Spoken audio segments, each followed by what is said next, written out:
चलते हैं सीएम योगी आदित्यनाथ क्या कुछ कह रहे हैं, सुनते हैं। स्पेशल पुलिस महानिदेशक कानून व्यवस्था श्री प्रशांत कुमार जी हैं। अपर पुलिस महानिदेशक उत्तर प्रदेश राज्य फोरेंसिक साइंस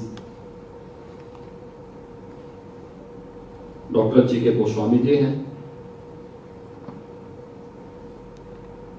पुलिस उप महानिरीक्षक श्री राजीव मल्होत्रा जी और सभी फैकल्टी मेंबर्स और जितने भी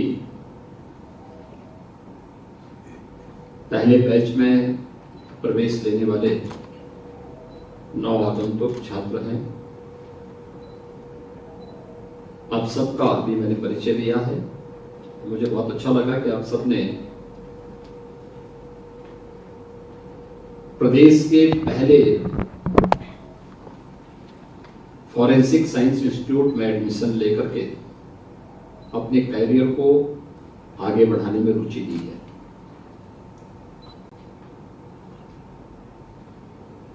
ये आप में से ज्यादातर छात्रों के लिए जिन लोगों ने इस फील्ड की थोड़ी पढ़ाई की है या जिनका बैकग्राउंड ऐसा होगा, उन लोगों के लिए इसके क्षेत्र में के बारे में कुछ जानकारी उन्हें होगी, लेकिन शेष अन्य छात्र छात्राओं के लिए यह एक नया फील्ड है। लेकिन इसमें फ्यूचर है।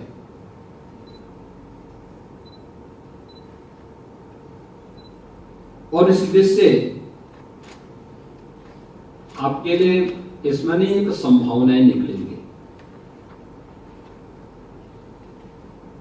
उन संभावनाओं को ही राज्य सरकार ने एक नई उड़ान देने के लिए Uttar Pradesh state institute of forensic science के गठन का निर्णय लिया और इसका पहला सत्र प्रारंभ हो रहा है। क्योंकि पहला सत्र भी प्रारंभ हो रहा है, इंस्टीट्यूट के शिलान्यास की औपचारिकताएं हम लोग 2021 में प्रारंभ कर चुके हैं। निर्माण कार्य युद्ध स्तर पर चल रहा है। बहुत शीघ्र फुल फ्लेज इंस्टीट्यूट तैयार होगा। इंस्टीट्यूट के उद्घाटन का कार्यक्रम पूरी भव्यता के साथ हो, इसके लिए तैयारियां चल रही हैं और उस समय हम लोगों का वहां आगमन भी होगा। लेकिन आप इस इंस्टीट्यूट के न्यू हैं। ये इंस्टीट्यूट किस स्तर का बनना चाहिए और इसकी ख्याति कैसे होनी चाहिए, यह यहाँ के फैकल्टी को, यहाँ पे तैनात अधिकारियों को और यहाँ के फर्स्ट बैच को उसकी नींव को तैयार करना है। मैंने जो बताया कि आज की आवश्यकता है, लेकिन इसमें फ्यूचर भी छुपा हुआ है। अक्सर आप देखते हैं, हम जिस समाज में रहते हैं, जिस सोसाइटी के हम पार्ट हैं, हम अक्सर बात करते हैं रूल ऑफ लॉ का। हम अक्सर बात करते हैं गुड गवर्नेंस की। हम अक्सर बात करते हैं डेमोक्रेसी की।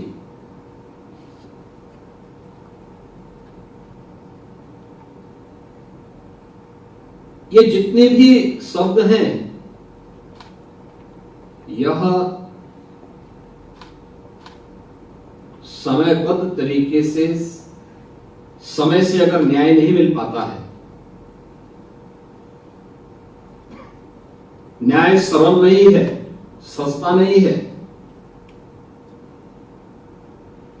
तो फिर ये शब्द बेकार हो जाते हैं, इनके मायने बदल जाते हैं। आम जनमानस का विश्वास अगर हमारी संवैधानिक संस्थाओं से हटा या पुलिस और प्रशासनिक व्यवस्था से हटा, ये किसी के हित में नहीं है।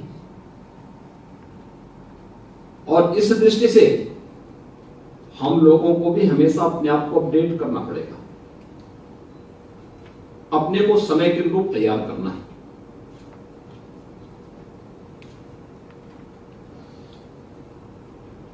आज आप इस समय देखते होंगे साइबर क्राइम के दो प्रमुख क्षेत्र देश के अंदर बड़े कुख्यात हुए हैं इस समय। एक सुदूर झारखंड में है और एक राष्ट्रीय राजधानी के नजदीक है।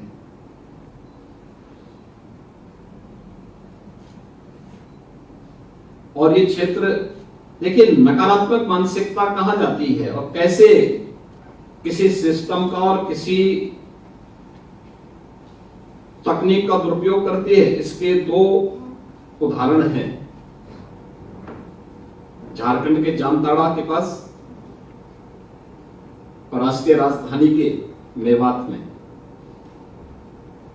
साइबर क्राइम से जुड़े हुए ज्यादातर मामले पाए गए हैं।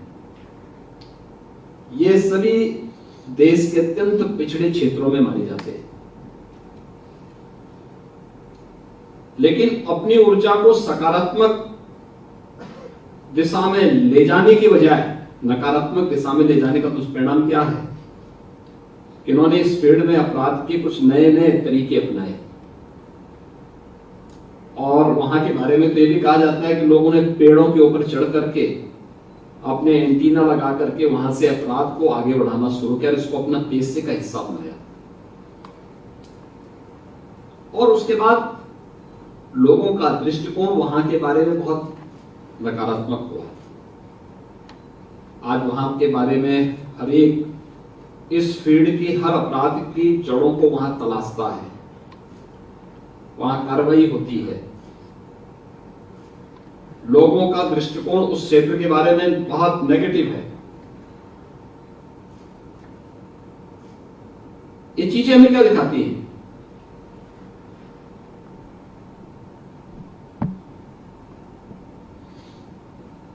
कि लोगों में ऊर्जा थी, उस ऊर्जा को सकारात्मक दिशा में ले जाने के लिए जो योग्य योजक होने चाहिए थे, उसकी कमी थी, या फिर उन्हें उस प्रकार का प्लेटफॉर्म नहीं मिल पाया। समय के अनुरूप हमें भी अपने आप को तैयार करना होगा। अगर हम अपने आप को तैयार नहीं करेंगे, अपडेट नहीं करेंगे, अक्सर होता क्या है, साइबर अपराध से जुड़े हुए जितने मामले आते हैं, जानकारी न होने के नाते लोग उनको नकारते हैं, दौड़ाते हैं, भगाते हैं। लोगों में एक खिन्नता होती है, व्यवस्था के प्रति अविश्वास पैदा होता है। ऐसे ही फॉरेंसिक साइंस का भी है।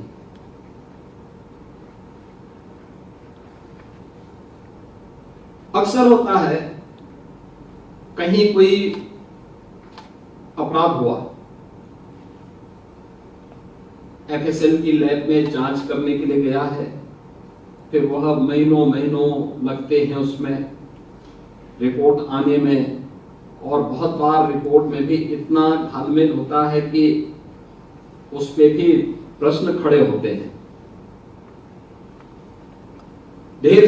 बहुत बार पीड़ित पक्ष न्याय पाने से वंचित हो जाता है, या न्याय की आस में उसका पूरा जीवन व्यतीत हो जाता है।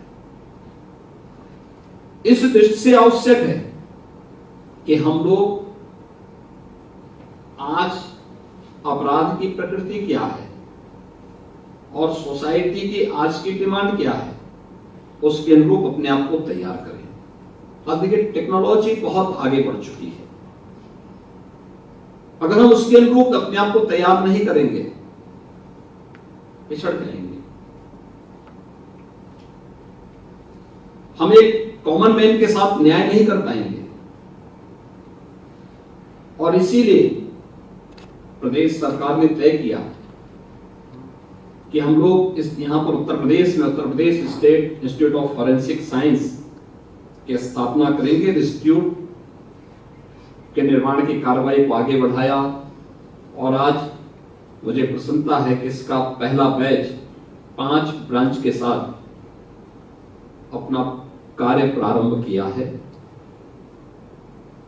मैंने गृह विभाग को भी और इस संस्थान में जो अधिकारी हमारे कार्य कर रहे हैं, मैंने उनको इस बारे में पहले से कहा कि भाई आप लोग पहले दिन से इस बात को तय करिए कि हमें इसको वर्ल्ड क्लास इंस्टीट्यूट के रूप में स्थापित करना है। उस प्रकार के हम कोर्सेज इसमें लेकर के आएंगे। इस संबंध में लगातार देश के अंदर के उन सभी संस्थानों के साथ इंस्टीट्यूट के एमओयू हो रहे हैं, उनके साथ उनकी लगातार सेटिंग हो रही है, उनके साथ लगातार एक संवाद के माध्यम से उनको आगे अपने साथ जोड़ने का कार्य हो रहा है। और फैकल्टी को भी हम लोगों ने कहा कि अच्छी फैकल्टी को चयन करके यहां पर लेकर के आइए।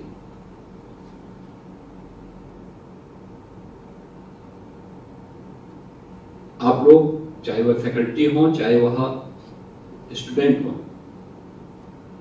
तो फर्स्ट बैच को कैसे आगे ले चलना है ये आपको तय करना है। यूपी पुलिस इसको संचालित कर रही है और फोर्स का पहला नियम है अनुशासन। मुझे लगता है कि आप सबको भी इसमें तय करना होगा अभी से। इंस्टीट्यूट के संचालन के लिए एक सामान्य कार्य योजना बनाना, एक एक कार्य के लिए स्वयं भी और दूसरे को भी जवाबदेही तय करना है, ऑनरशिप देना हर एक चीज की। यहां ये इंस्टीट्यूट हमारा है, हमें इसको आगे बढ़ाना है। इसको इसकी ख्याति देश के अंदर भी हो और विदेशों में भी हो, इसके लिए पहले दिन से आपका जो प्रयास प्रारंभ होगा वो इंस्टीट्यूट को एक नई पहचान दिलाएगा। और उत्तर प्रदेश देश की आबादी का सबसे बड़ा राज्य है, 25 करोड़ की आबादी यहां निवास कर रही है। इस 25 करोड़ की आबादी की कुछ अपेक्षाएं होंगी, उन अपेक्षाओं और आकांक्षाओं को आगे बढ़ाने के लिए हमारे स्तर पर क्या प्रयास हो सकता है। आज हम लोग प्रदेश के अंदर हर जोन और रेंज में एफएसएल की लैब्स बना रहे हैं। हमारे पास साइंटिस्ट नहीं है। 2017 में जब हमारी सरकार आई थी, हमें उत्तर प्रदेश में तब केवल 2 साइबर थाने थे, वे भी फुल्ली फंक्शनल नहीं थे। हमने कहा भी हर रेंज में स्थापित करो। देखिए 2017 में क्योंकि साइबर क्राइम उस समय बढ़ता हुआ दिखाई दे रहा था, उसका एक ट्रेंड चल रहा था और लगातार बढ़ रहा है। उस समय भी हम लोगों ने इसको कहा था कि भाई इस चीज को हमें थोड़ा गंभीरता से लेना चाहिए, लेकिन एक्सपर्ट आज भी उसकी कमी महसूस की जाती है। आज हम इस बात को मानते हैं कि रेंज नहीं, यह हर जनपद में होना चाहिए और हर थाने में। जो 1537 थाने हैं उत्तर प्रदेश पुलिस के, इन सभी थानों में साइबर हेल्प डेस्क के साथ साथ वहां पे ट्रेन मैन पावर की आवश्यकता वहां महसूस की जाती है। एफएसएल लैब जितनी भी उत्तर प्रदेश के अंदर बनी है, साइंटिस्ट नहीं है, टेक्नीशियन नहीं है। और ये केवल उत्तर प्रदेश की बात नहीं कर रहा हूं मैं, पूरे देश के अंदर की स्थिति है। उस आवश्यकता की पूर्ति के आप माध्यम बनेंगे एक, लेकिन इसमें भी हमें अपने को हमेशा तैयार करना होगा कि समाज की आवश्यकता क्या है, वो क्या सोच रहा है, उससे 2 कदम आगे सोचने की एक आदत डालना है। अपनी दृष्टि को थोड़ा विस्तार देना होगा।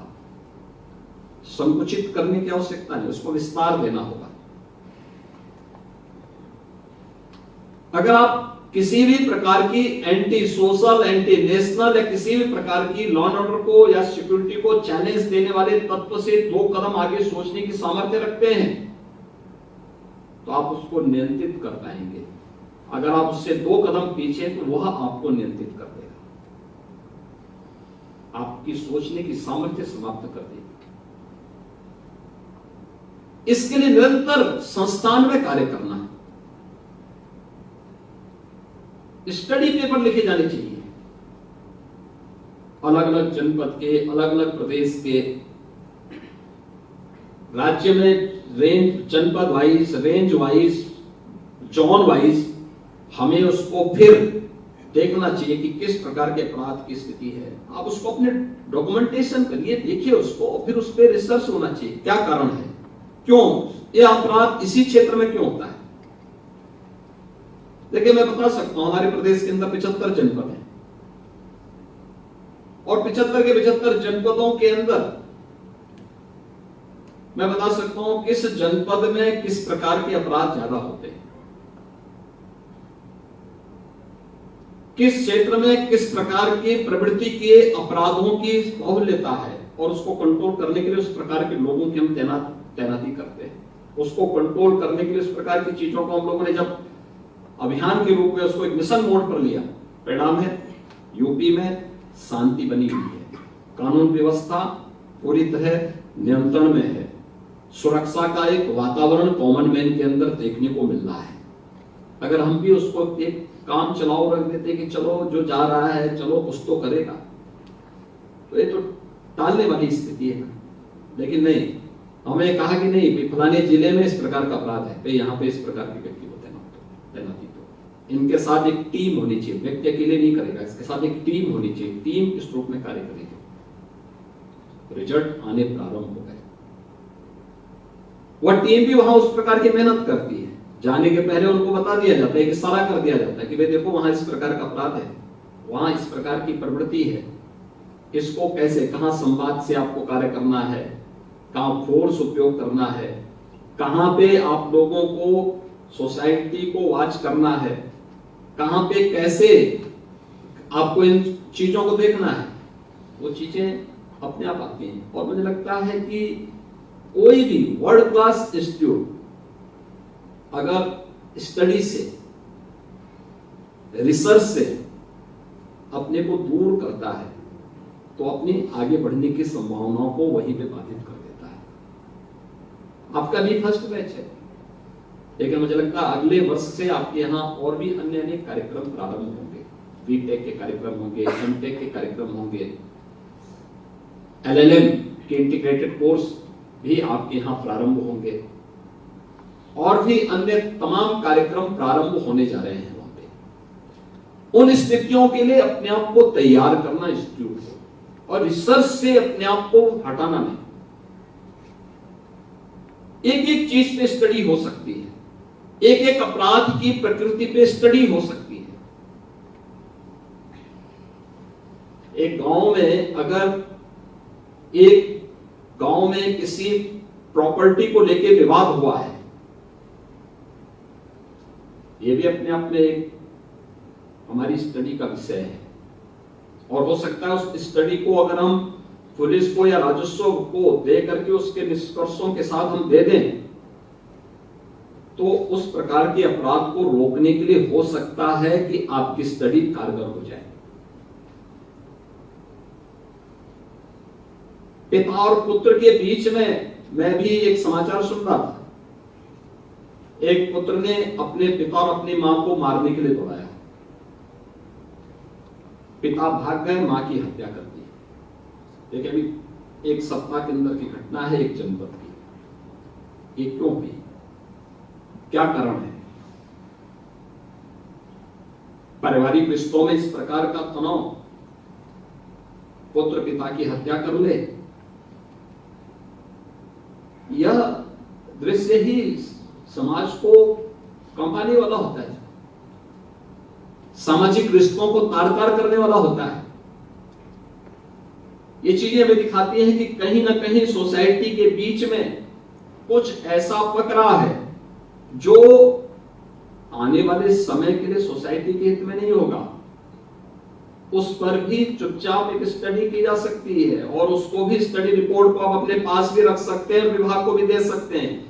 आखिर वह थानों में जाए, थाने वाले देखें भी तो भाई उनके पास इतना वर्क फोर्स होता है, इतना कार्य का उनके पास दबाव होता है कि उनके पास स्टडी करने का अवसर नहीं होता। अगर कुछ निष्कर्ष निकाल करके आप उनके पास दे सकें, बता सकें, या फिर प्रकृति किस प्रकार की प्रकृति अपराध की यहां पर है उसके बारे में भी स्टडी होनी चाहिए। अलग अलग जनपद में, आजमगढ़ में क्या है, प्रतापगढ़ में क्या है, चंदौली में क्या है, गोरखपुर में क्या है, मथुरा में क्या है, आगरा में क्या है, संभल और मुरादाबाद में कैसा है, रामपुर और बरेली में क्या है, पीलीभीत लखीमपुर क्या है, ये अलग अलग जनपदों के अंदर। और मुझे लगता है ग्रुप जाए, एनसीआरबी के डाटा को आप ले सकते हैं। बहुत सारी चीजें अखबारों में भी आती हैं, या आवश्यक नहीं कि वो सही हो, लेकिन हम उसको देख रेफरेंस के रूप में देख ही सकते हैं। वहां मौके पे जाके सच्चाई ले सकते हैं। दोनों पक्षों के बयान को और गवाहों के बातचीत संवाद करने से बहुत सारे तथ्य सामने आ सकते हैं। ये चीजें आपको इस क्षेत्र में कार्य करने के लिए और भी रचनात्मक माहौल उपलब्ध करवा देगा। अभी तो आपका काम क्या है? डॉक्यूमेंट उपलब्ध कराना, साक्ष्य उपलब्ध करवाना, आपको साइंटिफिक तरीके से उसको प्रूव करना है। लेकिन स्टडी भी आपके लिए बहुत उपयोगी हो सकती है, बहुत उपयोगी हो सकती है। और इस पे जब भी आपकी स्टडी, पहले प्रारंभिक चरण में स्टडी हो, उसके बाद तब फिर रिसर्च की दिशा में आगे बढ़ना। किसी स्पेसिफिक विषय को लेकर के आपने स्टडी की तो वह स्टडी आपका रिसर्च में बदलेगा। वही रिसर्च अगर स्पेसिफिक है तो आप उसको पेटेंट की तरफ भी बढ़ेंगे। आपका इंस्टीट्यूट वर्ल्ड क्लास बनना है तो आपके पास उतने अधिक पेटेंट भी होने चाहिए, उतने अधिक रिसर्च भी होने चाहिए। रिसर्च वो नहीं जो किसी ने पहले कर दिया उसी को हम अपना नाम चस्पा करके फिर उसको अपने नाम से कर लें, वो नहीं हो सकता। क्या है इसमें नयापन? क्या है वो नयापन? मिलेगा, हमें ढूंढना पड़ेगा, उस दिशा में हमें प्रयास करना होगा। और मुझे लगता है कि एक नया अवसर है आपके लिए। सामान्यतः आप में से बहुत सारे लोग होंगे जो नौकरी कहीं नहीं कर सकते, लेकिन इस नए फील्ड में अगली बार जब एआई और मशीन लर्निंग का पाठ्यक्रम यहां संचालित होगा, आप देखेंगे फ्यूचर उसी में। कैसे एक जगह बैठे बैठे आप पूरी व्यवस्था की गतिविधियों को वॉच कर सकते हैं। ये सारी चीजें आपको उसके माध्यम से जानने सीखने के लिए मिलेगा। न्यू एज कोर्सेज आपके पास आएंगे, उनको देखेंगे। इंस्टीट्यूट जब उस फील्ड में आगे काम करेगा, लोगों को लगेगा कि हाँ ये काम बहुत पहले होना चाहिए था, कितने पीछे हम लोग रह गए, इन चीजों पे हमें 10 वर्ष पहले सोचना चाहिए था। लेकिन देर आए दुरुस्त आए। जिन छात्रों ने इसमें अपने कैरियर को आगे बढ़ाने का निर्णय लिया, उनके लिए बहुत ब्राइट फ्यूचर यह फील्ड हो सकता है, बशर्ते डे फर्स्ट से अनुशासित रह करके अपने उस सब्जेक्ट पे ही अपने को कंसंट्रेट करें और उसमें क्या कुछ नया हो सकता है। देखिए हमारे उपनिषद में एक बात कही गई है, आनो भद्रा कर्तो यंतु विश्व, यानी ज्ञान को सभी दिशाओं से आने के लिए अपने मस्तिष्क को खुला रखो। जहां से भी ज्ञान की धाराएं आ सकती है, जहां से भी आ सकती है, संकुचित दृष्टिकोण से उभर करके हम अपने आप को केंद्रित करें, अब कंसंट्रेट करें इस विषय की ओर, और मुझे लगता है कि एक बहुत विस्तृत क्षेत्र है आपके पास। अभी तो बीएससी एमएससी का फॉरेंसिक का जो है आपके पास पाठ्यक्रम आपके पास आया है, डिप्लोमा पाठ्यक्रम आपका साइबर से जुड़े हुए कुछ यहाँ पर आप लोगों ने यहाँ पे प्रारंभ किए हैं, अन्य पाठ्यक्रम यहाँ पे धीरे धीरे करके आगे बढ़ रहे हैं, लेकिन धीरे धीरे करके इसमें नए नए पाठ्यक्रम भी आएंगे, फैकल्टी भी आएगी। और मैंने पहले गृह विभाग से भी कहा है और अपने अधिकारियों से भी कहा है, सभी से, कि भाई अच्छी फैकल्टी को जहां कहीं भी देश में मिलती है, दुनिया में मिलती है, उनको लेके आ जाओ, इंस्टीट्यूट को अच्छे ढंग से आगे बढ़ाओ और फिर मजबूती के साथ आगे चलता हुआ दिखाई देना चाहिए। लेकिन ये सारा दारोमदार तय करेगा आपके अनुशासन पर और संस्थान के आंतरिक व्यवस्था को सुचारू रूप से संपन्न करते हुए लगना चाहिए कोई इंस्टीट्यूट है, लगना चाहिए वर्ल्ड क्लास इंस्टीट्यूट की ओर बढ़ता हुआ एक संस्थान अपनी यात्रा प्रारंभ किया है। और मुझे लगता है वो एक यादगार क्षण आप सबके लिए होगा जब आप अपने कैरियर को आगे बढ़ाएंगे। तो आपको जीवन के अलग अलग फील्ड में जाना पड़ेगा, अलग अलग क्षेत्र में जाएंगे, और ये आने वाले समय में मेरा यह मानना है कि सिविल पुलिस की अपनी भूमिका होगी, लेकिन उस भूमिका के साथ आपकी भूमिका को कोई नकार नहीं पाएगा। आपके बगैर उनकी भूमिका अधूरी रह पाएगी। एक रूल ऑफ लॉ के लक्ष्य को या गुड गवर्नेंस के लक्ष्य को बनाए रखने के लिए आपकी एक बहुत बड़ी भूमिका होगी, और उसके लिए आप लोग अपने आप को सौभाग्यशाली माने कि इस इंस्टीट्यूट के फर्स्ट बैच के आप सभी जो है यहां से अपने करियर की शुरुआत करने जा रहे हैं। मैंने इसीलिए आज यहाँ पे मुख्यमंत्री आवास में आप लोगों को मैंने आमंत्रित किया कि मैं आपसे संवाद बनाऊं। मुझे विश्वास है कि आप सभी लोग संस्थान के अनुशासन को मानते हुए वहां के नियमों को याद करना। फोर्स में एक बात कही जाती है कि ट्रेनिंग के दौरान जितना परिश्रम करके व्यक्ति पसीना बहाएगा, उतना ही युद्ध भूमि में उसे खून बहाने की नौबत नहीं आएगी। यानी युद्ध आपके हाथों में, आपकी मुट्ठी में होगा। इसलिए परिश्रम परिश्रम परिश्रम, इसका कोई दूसरा विकल्प नहीं हो सकता है। इस पर हमें ध्यान देना होगा, लेकिन साथ साथ बुद्धि और विवेक का भी उपयोग करते हुए अपने दिमाग को खुला रखिए। उस फील्ड में व्यापक शोध की संभावनाएं होंगी, और व्यापक शोध की संभावनाओं को आगे बढ़ाने के लिए हम आगे इस पर कार्य कर पाएंगे। इंस्टीट्यूट थोड़ा भी योगदान दे पाएगा तो हमें इसके स्थापना के पीछे के उद्देश्यों से संतुष्टि होगी, और हमें इस बात की आत्मिक संतुष्टि होगी कि उत्तर प्रदेश ने देश को एक अच्छा संस्थान दिया है, और वह संस्थान अगर इसमें थोड़ा भी योगदान दे सकता है तो यह मेरे लिए भी और उत्तर प्रदेश वासियों के लिए भी एक संतुष्टि का विषय होगा। संस्थान के पहले सत्र के प्रारंभ होने के अवसर पर मैं संस्थान के अपने सभी अधिकारियों को, फैकल्टी मेंबर्स को, सभी स्टूडेंट्स को, और उसमें भी मुझे प्रसन्नता है कि बहुत बड़ी संख्या में बालिकाएं इसमें आई है। लगभग 40% अगर उनकी उपस्थिति है तो ये बहुत अच्छा और सकारात्मक वो है।